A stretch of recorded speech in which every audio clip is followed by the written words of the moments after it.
चलो मेरे भाई, पहला वीडियो शूट कर रहे हैं कंटेंट का, क्योंकि अभी तक हमने आपको अपने चैनल के बारे में बताया। और आज के जो कंटेंट है मेरे भाई, वो बहुत बेहतरीन होगा और बहुत लाजवाब होगा। हम तुमको ऐसे कुछ कुछ तरीका बताएंगे क्वेश्चंस को सॉल्व करने का, जो एग्जाम्स में तुम्हारे समय को भी बचाएंगे। सॉल्यूशन हो सकता है कि तुम जानते होगे, लेकिन हमारे तरीका से अगर तुम जाओगे तो हो सकता है तुम्हारा समय बचे, क्योंकि अगर समय बचेगा तो तुम अगला क्वेश्चन को सॉल्व करोगे, तुक्का नहीं मारोगे। क्या होता है एग्जाम में, प्रेशर की वजह से, टाइम कम होने की वजह से तुम्हारा कोई क्वेश्चन आता तो सब है, लेकिन टाइम लग जाने की वजह से तुम क्वेश्चंस को छोड़ देते हो। तो हम ये बचाएंगे तुम्हारा समय, ठीक है ना मेरे भाई। और एक बात बता दे रहे हैं, हम तुमसे लाइव इंटरेक्ट होना चाहते हैं। हम रिकॉर्डेड फॉर्म में वीडियो बहुत कम बनाते हैं। मेरा एक और चैनल है बाबा मैथ्स वाले, वहाँ पे जब तुम जाओगे देखोगे तो वो हम 9th से लेकर 12th तक के मैथमेटिक्स को पढ़ाते हैं। ये नया चैनल शुरू किए हैं 0 सब्सक्राइबर से, और लाइव पढ़ाने का मन करता है हमें हमेशा। और लाइव के लिए यूट्यूब का क्राइटेरिया है 50 सब्सक्राइबर। तो तुम कर दो 50 सब्सक्राइबर और हमसे कंटेंट पढ़ो पूरा फ्री में। यूट्यूब पे पहली बार इतिहास में समझ लो कि शिक्षक भर्ती जो है एग्जाम में, जहाँ सब लोग कंटेंट को बेच रहा है, हम ए ग्रेड कंटेंट तुम्हें बिल्कुल फ्री में दे रहे हैं। और अगर तुम्हें विश्वास नहीं है तो जो भी हम कंटेंट अपलोड करते हैं उसको देखो। अगर तुम वैल्यूएबल नहीं लगेगा तो तुम चले जाना बिना सब्सक्राइब किए हुए, और अगर वैल्यूएबल लगे कि तुम्हारे एग्जाम में 10 नंबर 20 नंबर और बढ़ा देगा, तो मेरे भाई चैनल को सब्सक्राइब करना और लाइक भी करना। तो चलो आज का क्लास हम लोग शुरू करते हैं मेरे भाई। सबसे पहला क्वेश्चन हम लोग देखेंगे। सबसे पहला क्वेश्चन, वैसे एक वीडियो हम शूट कर चुके थे, इसलिए कर चुके थे क्योंकि बहुत सारा वीडियो शूट होने के बाद एक वीडियो अच्छा शूट होता है, इंट्रोडक्शन अच्छा नहीं होता है, तो इसीलिए फिर से इस वीडियो को हमें शूट करना पड़ेगा। चलो मेरे भाई देखो क्या कहानी है। ये क्या कह रहा है कि समबाहु त्रिभुज एबीसी में एडी जो है वो बीसी पर लंबवत है। तो एबीसी एक समबाहु त्रिभुज है। समबाहु त्रिभुज का मतलब तीनों साइड बराबर, और समबाहु त्रिभुज को ही इक्विलेटरल ट्रायंगल भी कहते हैं। In an equilateral triangle ABC AD perpendicular to BC, AD जो है वो बीसी के ऊपर परपेंडिकुलर है, यानी कि एडी जो है वो लंबवत है बीसी के ऊपर। बात समझ में आ रही है। और अगर समबाहु त्रिभुज है तो ये भी जान लेना कि ये भी बराबर हो जाएगा। और समबाहु त्रिभुज की एक और प्रॉपर्टी होती है कि सारी साइड्स की लंबाइयां बराबर होती है, और एडी जो है वो हाइट का काम करेगा। तो कह रहा है कि then which of the following is true. अब जब ये ऑप्शंस को देखोगे तो इसमें A B square AD square सब जगह तो ए बी और एडी ही यूज हुआ है। तो एक बात हम तुम्हें बता रहे हैं खतरनाक वाला, क्या है वो तरीका। कोई भी अगर तुम ज्योमेट्री के क्वेश्चंस को मेरे भाई सॉल्व करते हो तो जो रिलेशन तुम देख रहे हो बस उस रिलेशन को किसी तरह से सही तरीके से रिलेट कर दो। अगर वो रिलेशन कोई इसमें से सही है तो वही सेट कर पाओगे जो इसमें से जो सही होगा। बात समझ रहे हो हम क्या कह रहे हैं। तुम्हें ए बी और एडी में रिलेशन लाना है तो किसी तरह से तुम ए बी को और एडी को, चलो हम थोड़ा सा मोटा करके देते हैं तुम्हें, ये ए बी हो गया और ये हो गया एडी। तो ए बी को और एडी को अगर तुम किसी तरह से रिलेट कर पाओगे तो जो ट्रू रिलेशन है वो अपने आप जनरेट हो जाएगा। अब हम तुमसे कहेंगे कि जरा बताओ कि एडी क्या है, तो तुम ये कहोगे कि सर एडी तो हाइट है इक्विलेटरल ट्रायंगल का। हम बोले ए बी क्या है, तो कहोगे सर ए बी तो साइड है। हम कहे कोई फार्मूला मालूम है हाइट का इक्विलेटरल ट्रायंगल का, तो तुम कहोगे जी सर मालूम है। हम बोले हाइट का इक्विलेटरल ट्रायंगल का फार्मूला बताओ, तो कहोगे सर √3/2 इंटू साइड होता है सर। हम बोले बहुत सही। अगर तुम्हें नहीं याद है, जो बच्चे का कोने में अभी कॉपी बनाओ, नोट्स बनाओ, और नोट्स में एकदम बादल जैसा ऐसा बनाओ, और बादल में लिख दो कि इक्विलेटरल ट्रायंगल का हाइट जो होता है मेरे भाई वो √3/2 इंटू साइड होता है, और एरिया जो होता है इक्विलेटरल ट्रायंगल का वो होता है √3/4 इंटू साइड स्क्वायर। मेरे भाई ये सब लिखो, क्योंकि जब लिखोगे कॉपी पे तो वो नोट्स को रोज पढ़ना, क्योंकि जब रोज पढ़ोगे तो वो तुम्हारे सबकॉन्शियस माइंड में जाके फिट हो जाएगा, और जब कभी भी कोई क्वेश्चन आएगा तुरंत फार्मूला याद आएगा, और जब फार्मूला याद आ जाएगा तो वैल्यू प्लग इन करना होता है बस मेरे भाई, ठीक है ना। चलो अब इस क्वेश्चन को बताते हैं। ये केवल इक्विलेटरल ट्रायंगल का हाइट मतलब एरिया और हाइट होता है, सभी के लिए नहीं। अब देखो हाइट ऑफ इक्विलेटरल ट्रायंगल हमारा एडी है, यूज कर सकते हैं। तो कहोगे जी सर, हम बोले √3/2। साइड क्या है बताओ, तो साइड तो ए बी है। बात समझ में आ रही है। तो हम भी देखो साइड बीसी भी है, एसी भी है, लेकिन हम ए बी ही क्यों लिए, क्योंकि हम जानते थे कि जो हमें रिलेशन प्रूफ करना है या लाना है उसमें ए बी और एडी है केवल, इसी ए बी और एडी को लिया गया है। चलो अब हम ये कहेंगे कि 2 को तुम इधर भेज दो, तो कहोगे जी सर भेज दीजिए। हम कहेंगे √3 रहने दो। अब कहेंगे देखो कहीं भी तुम्हारे रिलेशन में ऐसे रिलेशन थोड़ी है स्क्वायर वाला है, तो तुम भी स्क्वायरिंग बोथ साइड कर दो। जैसे ही तुम स्क्वायरिंग करोगे मेरे भाई, वैसे ही आएगा 4AD का होल स्क्वायर, 4AD का होल स्क्वायर बराबर √3 का स्क्वायर हो जाएगा 3 और AB का स्क्वायर हो जाएगा AB स्क्वायर। तो 3AB स्क्वायर कहाँ है? तो 3AB स्क्वायर तो इसमें भी है इसमें भी है, लेकिन 4AD स्क्वायर भी बराबर में होना चाहिए। तो 4AD स्क्वायर तो केवल इसी में है, इसमें 2AD स्क्वायर है, तो इसीलिए केवल बी ऑप्शन जो है हमारा वो सही हो जाएगा। बात समझ में आया? तो इस तरह से ये क्वेश्चंस को बनाएंगे। यानी कि अगर हाइट ऑफ इक्विलेटरल ट्रायंगल याद रहता तो बस h बराबर √3/2 साइड लिखते, h की जगह पे AD लिख दो और साइड की जगह पे AB लिख दो और कर दो स्क्वायरिंग, हो जाता तुम्हारा क्वेश्चन। ठीक है ना? अब चलो अगला क्वेश्चन देखते हैं। अगला क्वेश्चन मेरे भाई, यही क्वेश्चन जो है वो टाइपिंग है, ये ऐसे लिए हैं तो चमक रहा होगा हो सकता है, तो यही क्वेश्चंस को तुम जो है हम टाइप भी कर दिए हैं, देखो बढ़िया से एकदम। ठीक है, देखो कह रहा है कि गैर लिप वर्ष में 53 रविवार होने की प्रायिकता क्या है या प्रायिकता है? The probability that non lip year has 53 Sundays. तो सबसे पहली बात तो तुम नॉन लिप ईयर का मतलब समझो। नॉन लिप ईयर का क्या मतलब होता है और लिप ईयर का क्या मतलब होता है, ये समझो। लिप ईयर जो होता है वो 366 दिन का होता है और नॉन लिप ईयर मतलब 365 दिन का होता है। ठीक है, साल जो होता है तुम्हारा वो 365 दिन का होता है, लेकिन 4 वर्षों के बाद जब फरवरी 29 का आता है। और एक और बात बताते हैं, अगर नहीं जानते हो, बहुत लोग तो जानते होंगे, जिसमें 4 से भाग लग जाए, जैसे 2024 में 4 से भाग लग जाएगा, फिर 2028 में 4 से भाग लग जाएगा, जिसके अंत में 2 अंक 4 से कट जाते हैं, वो पूरा संख्या भी 4 से कट जाता है और वही साल लिप ईयर कहलाता है। 2025 जो अभी आएगा हम लोगों का, वो लिप ईयर नहीं होगा मेरे भाई, वो 365 दिन का होगा, उसमें फरवरी 28 का होगा, 29 का नहीं होगा। लेकिन जब 2028 आएगा वापस से, उसमें फरवरी तुम्हारा 29 का हो जाएगा। ये बात को तुम्हें याद रखना है, ठीक है ना? चलो मेरे भाई, तो अब लिप ईयर तुम समझ गए। अगर हम क्वेश्चन की बात करें तो प्रोबेबिलिटी क्या होता है? प्रोबेबिलिटी किसी भी चीज का होता है नंबर ऑफ इवेंट या favourable outcome divided by total outcome. क्या होता है? Favourable outcome divided by total outcome. क्या क्या हो सकता है वो नीचे होता है।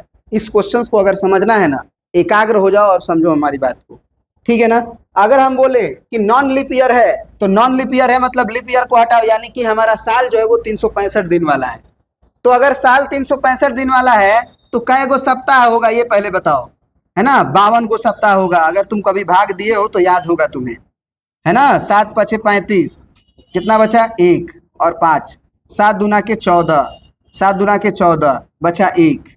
अब सुनो जरा ध्यान से, 365 को तुम क्या लिख सकते हो? हम तुम्हें अभी कॉन्सेप्ट को समझा रहे हैं, डायरेक्ट समझाएंगे तो नहीं समझ में आएगा, ये बात को समझो।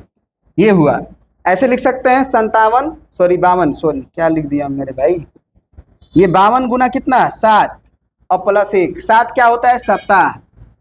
7 दिन में हमारा दिन रिपीट करता है, सोमवार मंगल बुध बेफे सुख शनिचर, फिर इतवार सोमवार मंगल बुध बेफे सुख शनिचर, ऐसे होता है कि नहीं होता है?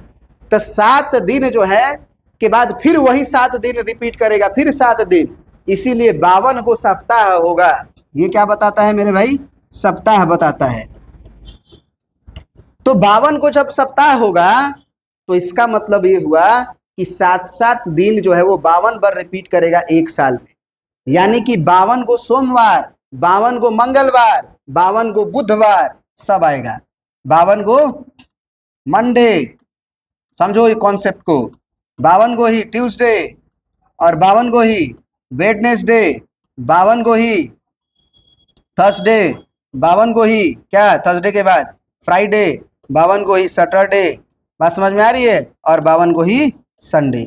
खेल है इस एक का, जो रिमाइंडर में बच रहा है, क्योंकि 52 को तो पूरा हो जाएगा, लेकिन अगर ये वाला साल सोमवार से स्टार्ट हुआ होगा तो अंतिम में जब 364वां दिन आया होगा तो 364वां दिन के जगह पे आएगा फिर से क्या, अगर आज संडे है तो उस दिन भी संडे, लेकिन अगला दिन अगर आज संडे से शुरुआत हुआ इस साल का, तो अगला जो 366वां दिन होगा वो हो जाएगा मंडे। तो जरा सोचो कि ये खेल कोई जरूरी है कि ये साल जो है वो मतलब सोमवार संडे से ही स्टार्ट हो? अगर ये मंडे से स्टार्ट होगा तो साल का जब पहला होगा 366वां दिन तो एक दिन आएगा, और जब एक दिन आएगा तो आज अगर है क्या मंडे तो उस दिन होगा ट्यूसडे। यानी कि खेल जो एक बच रहा है उसी से खेला जाएगा, क्योंकि 52 को तो सोमवार, 52 को मंगलवार, सब आएगा ही 52 को। तो इन्होंने यही बोला है कि 53 को संडे हो जाए उस लीप ईयर में, इसकी संभावना क्या है? तो तुम सेलेक्ट करोगे ऐसा साल जो सोमवार से भी स्टार्ट होता हो, ऐसा साल जो तुम्हारा मंगलवार से भी स्टार्ट होता हो, ऐसा साल जो तुम्हारा बुधवार से भी स्टार्ट होता हो, बृहस्पतिवार, शुक्रवार, शनिवार, रविवार। यानी कि 7 गो साल सेलेक्ट करोगे, उस 7 गो साल में से एक साल जो होगा वो निश्चित रूप से संडे उसमें 53 गो आ जाएगा। ये बात समझ में आ रही है? तुम कोई भी लीप ईयर सेलेक्ट करोगे 365 दिन वाला, तो कॉमन सेंस लगाओ कि वो 365 दिन में 52 गो सोमवार तो हमेशा आएगा, 52 गो मंगलवार आएगा, 52 गो बुधवार, बृहस्पतिवार, 52 तो सब आएगा। खेल कहाँ होता है? उस एक दिन पे। तो वो एक दिन जो है वो सोमवार भी हो सकता है, डिपेंड करता है कि हमारी आज की साल जब शुरुआत होने जा रही है वो क्या चीज से हो रही है। अगर सोमवार से हो रही है तो अगला साल जब 1 तारीख आएगा, मतलब अगर 1 तारीख की बात कर रहे हैं तब 1 तारीख के वो अगला जब 1 आएगा, अगर 365 दिन का है तो उस दिन भी क्या होगा? अगर आज सोमवार है तो उस दिन मंगलवार होगा। काहे कि 52 को पूरेगा, और जैसे ही 364 खत्म, 365 का एक बचा, तो वही एक जो बचा वो अगला दिन कर लेगा। तो ऐसा हम क्या बोल रहे हैं कि वो डिपेंड करता है कि साल की शुरुआत कैसे हो रही है। सोमवार से हो रही है तो मंगलवार पे खत्म होगा, मंगलवार से हो रही है तो बुधवार पे खत्म होगा अगला दिन, जो 366वां दिन आएगा। 365 को तो सारा आएगा। कॉन्सेप्ट समझ गए? यानी कि खेल जो होगा मेरे भाई वो किसका होगा? खेल जो होगा एक दिन का, खेल होगा एक दिन का, इसी से प्रोबेबिलिटी बनती है।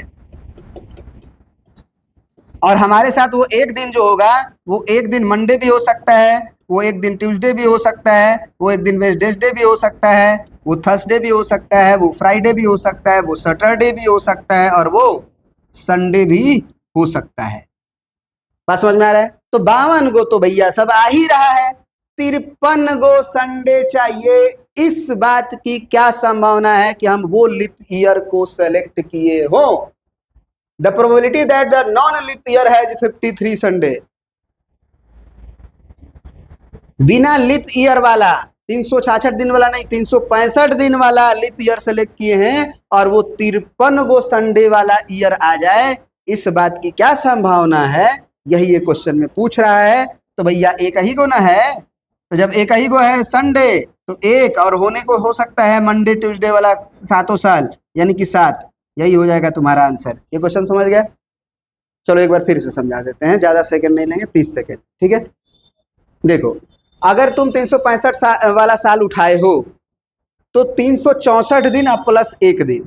364 दिन क्यों बोल रहे हैं? क्योंकि 364 में तुम 7 से भाग दे लोगे, 364 में तुम 7 से भाग दे लोगे, 7 पचे 35, 1 4, 7 दूना के 14, तो 52 को एकदम 7-7 दिन का साइकिल हो जाएगा।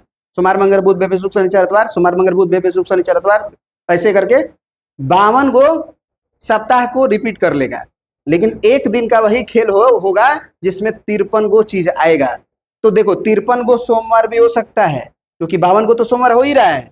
53 गो मंगलवार भी हो सकता है, 53 गो बुधवार भी हो सकता है, 53 गो बृहस्पतिवार, 53 गो शुक्रवार, और 53 गो शनिवार, कोई भी 53 गो हो सकता है। तो यही ना 7 गो सैंपल स्पेस बनाएगा, तो फेवरेबल आउटकम नीचे होता है। देखो अगर तुम थ्योरी का क्लास करना चाहते हो तो थ्योरी का भी हम लाएंगे, तो बस तुम कमेंट कर देना, ठीक है ना? प्रोबेबिलिटी का थ्योरी भी पढ़ा देंगे कि कॉन्सेप्ट क्या होता है, ठीक है ना? जो भी चीज का थ्योरी तुमको चाहिए तुम बता देना, क्योंकि हम कंटेंट में केवल क्वेश्चन कराने नहीं आए हैं, पूरा थ्योरी भी कराएंगे और वो फ्री में कराएंगे मेरे भाई, ठीक है ना? इसीलिए हो जाएगा कितना? संडे एक ही को है तो 1/7।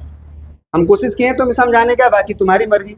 देखो ये प्रोबेबिलिटी का क्वेश्चन ये किसी किताब से नहीं लिया गया है मेरे भाई, ये लिया गया है तुम्हारा सीधा सीबीएसई का जो क्लास 10th का पेपर होता है, सीबीएसई का 12th का पेपर होता है, उसमें 10th को पेपर को 2024 का उठाया गया और वहां से ये क्वेश्चन को सीधा उठाया गया। 2024 का ये क्वेश्चन है मेरे भाई, अगर तुम देख पा रहे हो तो। ठीक है ना, शायद स्क्रीन थोड़ा सा वाइट हो रहा है, चलो कोशिश करना, हम तुम्हें बता दिए, सोर्स बता दिए, तुम जाके देख सकते हो। ठीक ना, चलो इसको हटा देते हैं अब यहाँ से, क्योंकि इसको हम टाइप कर दिए यहाँ पे, दोनों में, हिंदी में और इंग्लिश में दोनों। यदि संख्या एक को, सॉरी एक को नहीं, एक्स को, ठीक है ना, संख्या क्या है यहाँ पे, एक्स है, यहाँ पे क्या है, एक्स है, संख्या एक्स को, चलो हम कर देते हैं पेंटिंग डेंटिंग,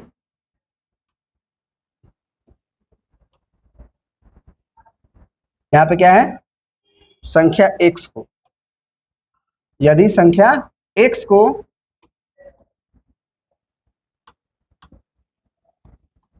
एक दो तीन में से चुना जाता है और संख्या y को 1 4 9 से चुना जाता है, तो प्रोबेबिलिटी बताना है कि xy जो है वो 9 से छोटा हो। अब इंग्लिश में देखो सही लिखे हैं, उसको पढ़ो।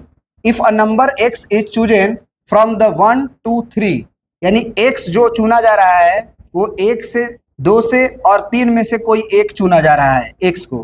फिर बोला गया a number y is selected from the number y, और y को जो सेलेक्ट किया गया है, किस में से सेलेक्ट किया गया है, तो उसके लिए बोला गया 1 ले लो, 4 ले लो, 9 ले लो, इसमें से इसको तुम सेलेक्ट कर लेना y को। देन p फॉर प्रोबेबिलिटी, और प्रोबेबिलिटी की x इंटू वाई जो है वो 9 से छोटा हो, यानी कि दोनों नंबर सेलेक्ट कर रहे हो, जो दोनों नंबर सेलेक्ट कर रहे हो उनका गुणनफल 9 से छोटा है, इस बात की क्या संभावना है। तो देखो प्रोबेबिलिटी जो होती है मेरे भाई, वो प्रोबेबिलिटी क्या होती है ये समझो पहले।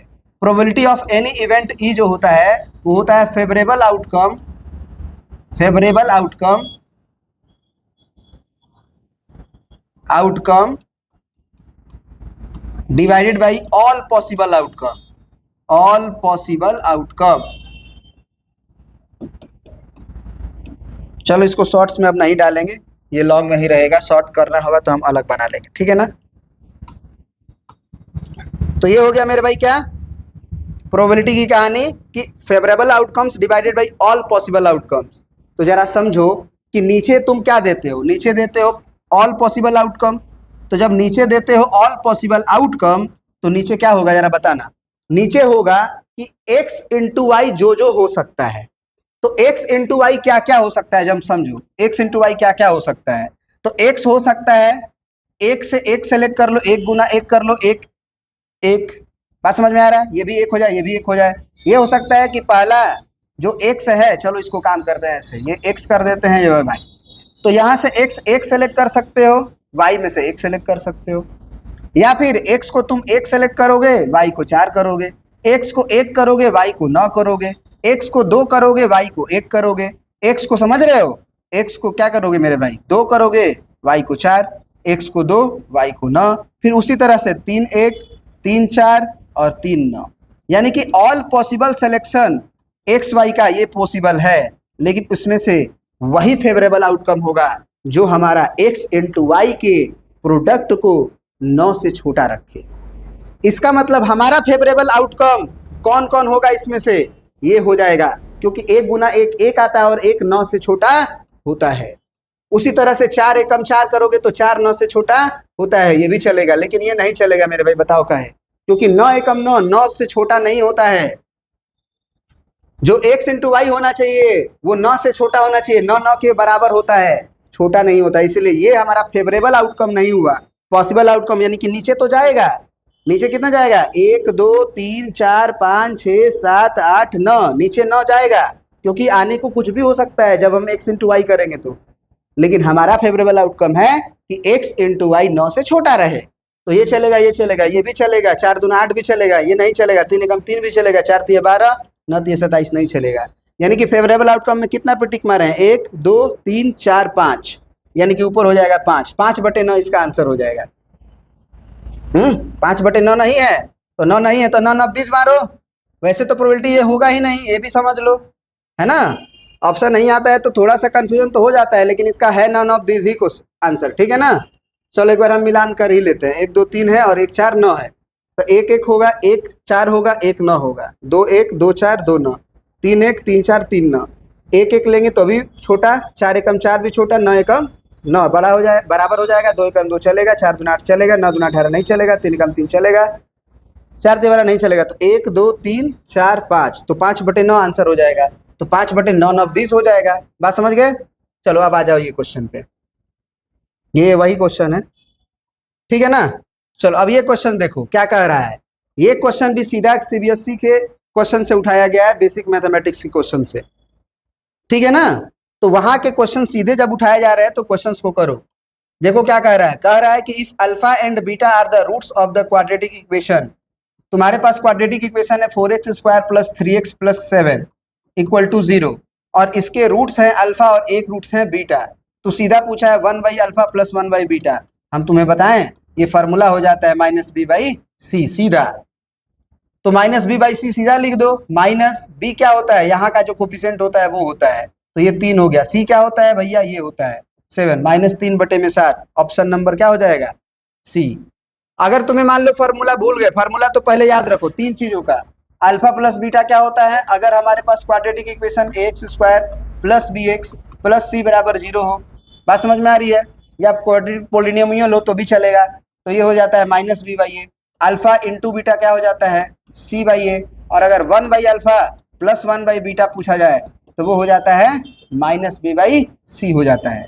अब कहोगे कैसे हो जाता है, हम कहेंगे चलो एक काम करो, है ना, इसके वैल्यूज को निकालो जरा। तो हम कहेंगे अल्फा बीटा एलसीएम लोगे। हम किसका वैल्यू निकालना चाहते हैं, 1/α + 1/β का। तो हम कहेंगे एलसीएम लो, तो अल्फा बीटा, बीटा का गुना इसमें करोगे बीटा, प्लस अल्फा का गुना इसमें करोगे अल्फा, तो ऊपर हो गया अल्फा प्लस बीटा और नीचे हो गया अल्फा इंटू बीटा। यानी कि यही दोनों क्वांटिटी जो अल्फा प्लस बीटा और अल्फा इंटू बीटा उसको डिवाइड करोगे। तो जब यहाँ डिवाइड करोगे तो जरा सोचो कि ए नहीं कटेगा, और ए जब कटेगा तो -b/c आएगा। वही -b/c हम यहाँ लिखे हैं और यही वही -b/c यहाँ लिखे हैं। बात समझ में आ रही है? तो ये हो गया डायरेक्ट आंसर। तो अगर तुम कुछ फार्मूलाज को दिमाग में रखोगे और वो प्रैक्टिस से आता है, अगर तुमको नहीं भी याद आता है तो तुम प्रैक्टिस करो, वो दिमाग में आ जाएगा, याद आ जाएगा। और अगर मेरे साथ अगर एक बार तुम 1/α + 1/β का भी फार्मूला याद कर लिए -b/c, तब तो कोई दिक्कत ही नहीं है, कोई दुख ही नहीं है। चलो मेरे भाई अब आगे बढ़ते हैं। वीडियो तो काफी लंबा हो गया मेरे भाई, 22 मिनट का वीडियो है। चलो 30 मिनट तक करते हैं, उसके बाद खत्म करेंगे, ठीक ना। चलो ये क्वेश्चन देखो, the pair of equation x = a and y = b graphically represent the lines are. देखो हमारे पास जो है ये होता है ग्राफ। अब समझो यार, समझो इस बात को। कह रहा है कि the pair of equation x = a, तो सबसे पहले तो x = a तुम्हें बनाने आना चाहिए। x = एक लाइन का मतलब होता है कि उसमें x हमेशा a ही रहेगा, y कुछ भी हो सकता है। तो ये हो गया x = a लाइन। क्यों हुआ ये x = a लाइन, क्योंकि इसमें अगर तुम हॉरिजॉन्टली जाओगे तो x हमेशा a ही रहेगा अगर फिक्स हो गया तो, लेकिन y जो है वो बदलता रहेगा। तो इसीलिए इसका इक्वेशन x = a हो जाता है, वो हो जाता है parallel to y axis, parallel to y axis. समझ में आ रही बात? और अगर हम बात करें कि इक्वेशन बताओ आगे क्या लिखा है, y = b, तो y = b का मतलब क्या हुआ कि वो x एक्सिस से पैरेलल होगा, क्योंकि y की दूरी तब फिक्स होती है जब x एक्सिस के पैरेलल कोई लाइन खींचता है। तो ये हो गया b, यानी कि ये हो गया y = b। अब सोचो ये बात कि ये ओरिजिन है, तो ओरिजिन से जरा समझो, ओरिजिन से जरा समझो कि ये जो है दूरी कितनी होगी, वो दूरी a होगी। हम बोले ये दूरी कितनी होगी, तो वो दूरी b होगी। तो ये जो इंटरसेक्शन हो रहा है वो कहाँ होगा, x में चलोगे a और y में चलोगे b, यानी कि a, b ऑप्शन जो है वो सही होगा, और वो है नन ऑफ दिच। बात समझ में आ रही है? क्योंकि तुम्हारा इंटरसेक्टिंग एट b, a गलत हो जाएगा, क्योंकि x में b नहीं चल रहे हैं, x में तो हम a ही चल रहे हैं ना। और ये पहला एंट्री जो होता है वो x होता है, दूसरा एंट्री जो होता है y होता है, इसलिए गलत हो जाएगा। बात समझ में आया? तो ये हो गया नन ऑफ दिस, ठीक है ना, कोई दिक्कत? देखो इंटरसेक्टिंग तो होगा नहीं, क्योंकि ये 0 0 पे इंटरसेक्टिंग बोला है। अगर केवल इंटरसेक्टिंग बोलता तो हम कहते हैं हाँ इंटरसेक्ट तो करेगा। बात समझ में आया? पैरेलल होगा नहीं और b, a पे इंटरसेक्ट करेगा नहीं। को इंसिडेंट का मतलब होता है पहला लाइन और दूसरा लाइन एक दूसरे के ऊपर चिपक जाए। पहला लाइन ऐसा हो तो दूसरा लाइन भी यही हो, इसी के ऊपर आ जाए, तब को इंसिडेंट बोलते हैं। तो ये भी नहीं हुआ। चलो आ जाओ आगे बढ़ो। अब देखो ये क्वेश्चन सीधा सीधा सीबीएसई से उठाया गया है। देखो ये क्वेश्चन 4 ऑप्शन वाला, जो 4 ऑप्शन वाला है मेरे भाई वो सीबीएसई का क्वेश्चन है, वो भी हम ढूंढ ढूंढ के दिखाए हैं तुम्हें, ताकि कम से कम तुम्हें भरोसा हो सके, ठीक है ना। क्योंकि हम लोग जब पढ़ाते हैं सीबीएसई को तो क्वेश्चंस को दिखता है ना हम लोगों को। देखो क्या कह रहा है कि यदि प्रथम n प्राकृत संख्याओं का माध्य 3n/5 है तो n का मान ज्ञात करें। If mean of the first n natural numbers is 3n/5 then value of n। Mean बोला है फर्स्ट n नेचुरल नंबर का, यानी 1 2 3 4 plus dot dot dot plus n, first n natural number का मीन जो है मेरे भाई वो कितना है 3n/5 है। अब जरा एक बात बताओ हमें, क्या तुम नेचुरल नंबर को कभी जोड़े हो, कभी जोड़ने का फॉर्मूला याद किए हो? वो याद कर लो, क्योंकि बहुत सारे एग्जाम्स में आते रहते हैं। इसका जो जोड़ होता है वो सीधा होता है n × n+1/2। समझ गए बात को? नेचुरल नंबर का जोड़ होता है ये। चलो अब बता ही रहे हैं तो एक और बात बता देते हैं।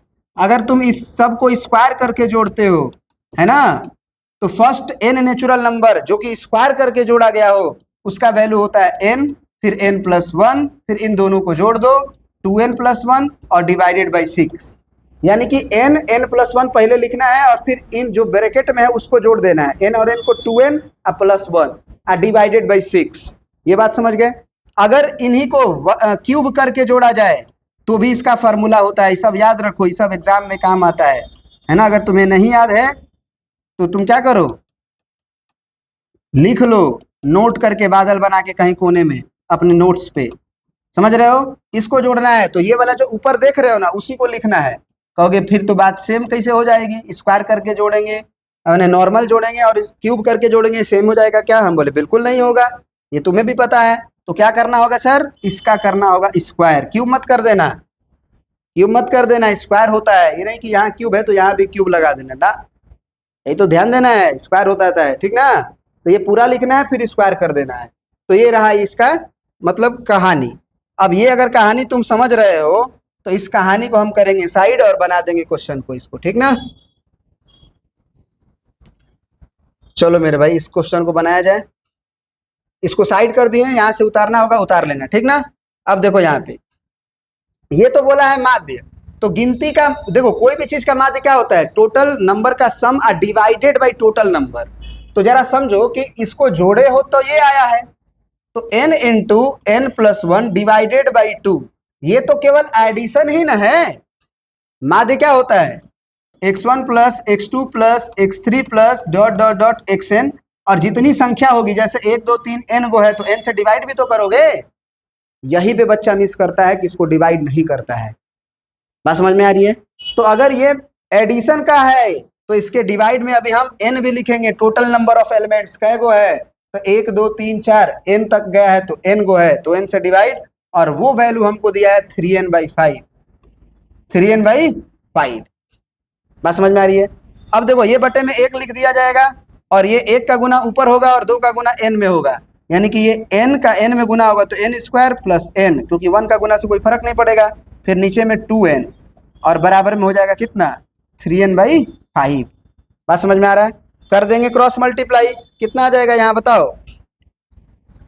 अगर इधर बात करेंगे तो 5 का n² में मल्टीप्लाई करेंगे तो 5n² +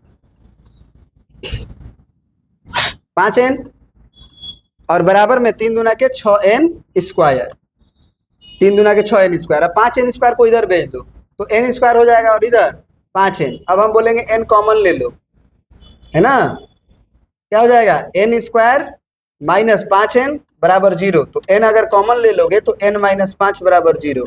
तो इस तरह से n = 0 और n = 5।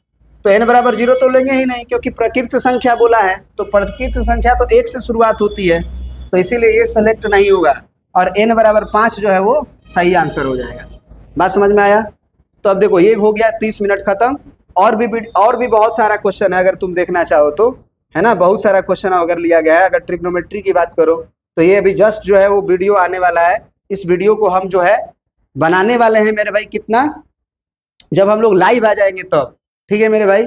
और लाइव अभी नहीं आए हैं मेरे भाई, क्योंकि हमारे पास 50 सब्सक्राइबर नहीं है। 50 सब्सक्राइबर होते ही हम लाइव क्लास लेंगे और पूरा का पूरा trigonometry TRE 1 TRE 2 TRE 3 question कहाँ से आ रहा है वो भी बताएंगे, और वो थ्योरी भी बताएंगे और कॉन्सेप्ट भी बताएंगे और क्वेश्चंस तो बताएंगे ही बताएंगे। तो अगर तुम्हें वीडियो मेरा पसंद आ रहा होगा तो जरूर सब्सक्राइब करके जाना मेरे भाई, क्योंकि सब्सक्राइब जब करोगे तभी नोटिफिकेशन तुम्हारे पास जाएगा। और अगर एक भाई का काम और भी कर सकते हो मेरे भाई, दिल से तुम्हें कह रहे हैं, अगर तुम कुछ लोगों को शेयर कर सकते हो, व्हाट्सएप ग्रुप में लगा सकते हो तो लगाओ। जहाँ जहाँ तुम्हारा कोई ग्रुप बना है वहाँ पे शेयर करो और बताओ, ठीक है मेरे भाई? इतना कर दो मेरे भाई, हम तुम्हारे लिए बहुत मेहनत करने वाले हैं। चलो मेरे भाई, बहुत बहुत धन्यवाद। जय हिंद और जय भारत।